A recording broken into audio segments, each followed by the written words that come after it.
नमस्कार। Panchayat ground zero से संजय सिंह। रहते हैं ज़मीन पर और खबर रखते हैं ज़मीन की, और वो भी जब चुनाव हो। और इस वक्त देश में लोकसभा का चुनाव चल रहा है और आपको तो दिलचस्पी होगी लोकसभा में कि किस सीट पर कौन जीत रहा है, किस सीट पर कौन हार रहा है, किसकी सरकार बन रही है और क्या होने जा रहा है। अगर इन सब में आप दिलचस्पी रखते हैं तो देर मत करिए मित्रों, तुरंत सब्सक्राइब करिए हमारे चैनल पंचायत ग्राउंड जीरो को। आज हम बताएंगे कानपुर लोकसभा में क्या स्थितियां निर्माण हो रही हैं। मतगणना के दिन क्या दिखेगा आपको। हम डंके की चोट पर कहते हैं कि जो हम बताएंगे वही दिखेगा आपको मतगणना के दिन, और वही दिखता भी है। और ऐसे नहीं कहते हैं हम लोगों के बीच में रहते हैं, हम जमीन पर रहते हैं और उसी आधार पर हम ये बात करते हैं। कानपुर लोकसभा की अब बात करते हैं। कानपुर लोकसभा में 5 विधानसभाएं आती हैं: गोविंद नगर, किदवई नगर, सीसामऊ, आर्यानगर और कैंट विधानसभा। इन 5 विधानसभाओं में 3 विधानसभा समाजवादी पार्टी के पास है। कैंट विधानसभा समाजवादी पार्टी के पास है, आर्यानगर समाजवादी पार्टी के पास है और सीसामऊ भी समाजवादी पार्टी के पास है। 2 विधानसभा भारतीय जनता पार्टी के पास है, वह है गोविंद नगर और किदवई नगर। तो अब हम आपको बताते हैं कि किन किन विधानसभाओं में कैसे कैसे मत पड़े। तो बात करें हम किदवई नगर विधानसभा की, तो किदवई नगर विधानसभा में 2,822 मत पड़े। गोविंद नगर विधानसभा में 1,91,115 मत पड़े और सीसामऊ में 1,51,177 मत पड़े और आर्यनगर में 1,48,734 मत पड़े और कैंट में 1,90,267 मत पड़े। ये वो वोट हैं जो पोल वोट हैं, जो ईवीएम मशीन के द्वारा आपने कैद कर दिया है।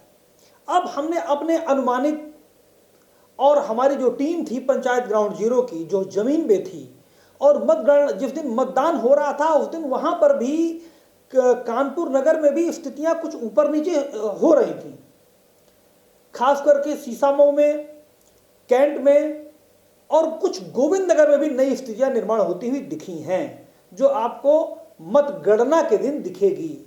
तो पहली स्थिति यह बनती है कानपुर लोकसभा में कि भारतीय जनता पार्टी के प्रत्याशी रमेश अवस्थी निर्णायक बढ़त में है और वह 2,11,972 मत के अंतर से यह चुनाव जीत जाएंगे। रमेश अवस्थी को 5,14,096 मत मिलेंगे, 58% मत उनको मिलेगा और 5,14,096 मत उनको मिलेंगे, पहली स्थिति। और आलोक मिश्रा को जो पहली स्थिति निर्माण हो रही है वह 34.25 मत मिल रहा है। इस प्रकार से उनको 3,21,024 मत मिलेंगे और बसपा को 35,990 मत मिलेगा, क्योंकि 4.08 उसको मत मिल रहे हैं।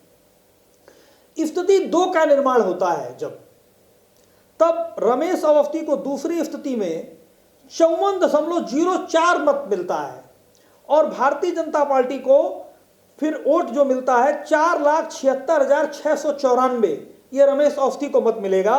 कांग्रेस पार्टी को 38.35 मत मिलता है दूसरी स्थिति जब निर्माण होती है, और उस वक्त उसमें जो आलोक मिश्रा कुछ मत अधिक बढ़ जा रहे हैं और 3,38,291 मत आलोक मिश्रा को मिलते हैं।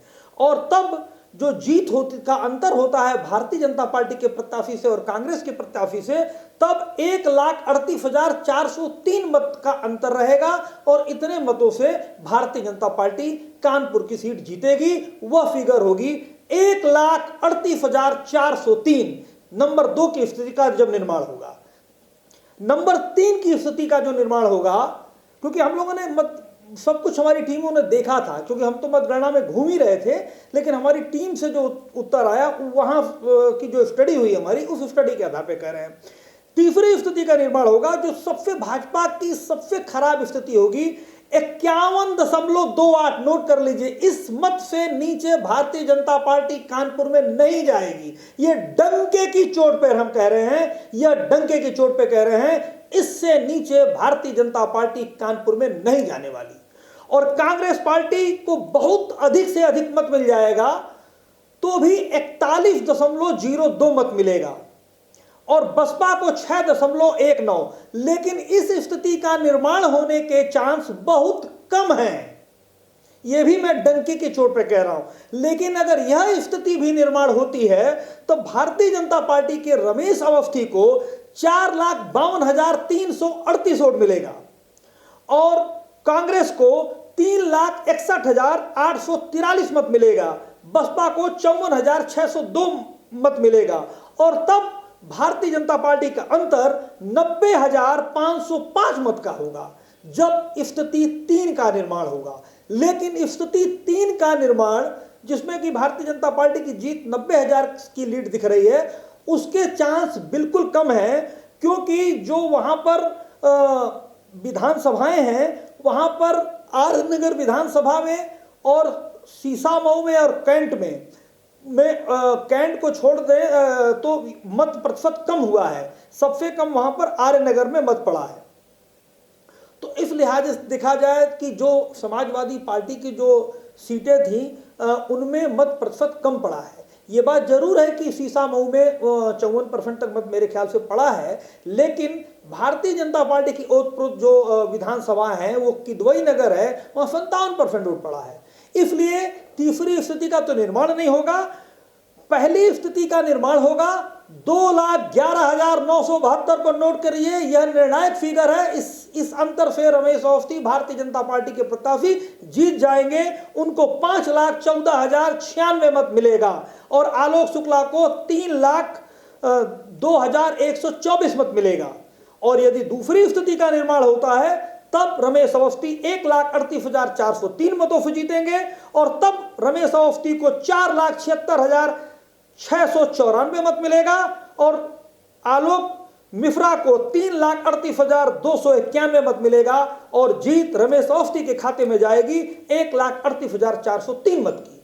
लेकिन 2,11,972 इसकी जीत की संभावना सबसे ज्यादा है और दूसरे नंबर पर फिर 3,38,403 की स्थिति रहेगी और तीसरे नंबर पर 90,505 की रहेगी। हम हर लोकसभा में 3 स्थिति बताएंगे इस बार आपको क्योंकि बहुत ऊपर नीचे इस वक्त हो रहा है। आप आम जनता के बीच में भी सुन रहे होंगे कि माहौल बड़ा पहले जैसा नहीं है, माहौल बहुत ऊपर नीचे है, जनता पर्ची कहीं से कटा रही, वोट कहीं से कहीं को दे रही है, अग्निवीर भी है, तमाम समस्याएं भी हैं। इन सब चीजों का हम लोगों ने निचोड़ निकाला तो कानपुर संसदीय क्षेत्र जो है भारतीय जनता पार्टी के खाते में जा रहा है। अकबरपुर संसदीय क्षेत्र भी भारतीय जनता पार्टी के खाते में जा रहा है और इसके बाद हम और भी विधानसभाओं के बारे और लोकसभा के बारे में बताएंगे, हम अमेठी के बारे में बताएंगे, हम रायबरेली के बारे में बताएंगे और भी जगहों के बारे में बताएंगे। और हम यहीं से इजाजत लेते हैं और याद रखिए हम डंके की चोट पर बात करते हैं और मतगणना के दिन आप हमारे चैनल को और आप हमको जरूर याद करेंगे। हम जो बता रहे हैं ये डंके की चोट पे है। भारतीय जनता पार्टी कानपुर जीत रही है और 2,11,000 का मार्जिन भारतीय जनता पार्टी को मिलेगा और अगर ये नहीं मिलता है तो 1,38,000 मिलेगा। यही 2 स्थिति होंगी, तीसरी स्थिति आने वाली नहीं है, लेकिन अगर आ गई तो उसको भी हमने बता दिया है। नमस्कार।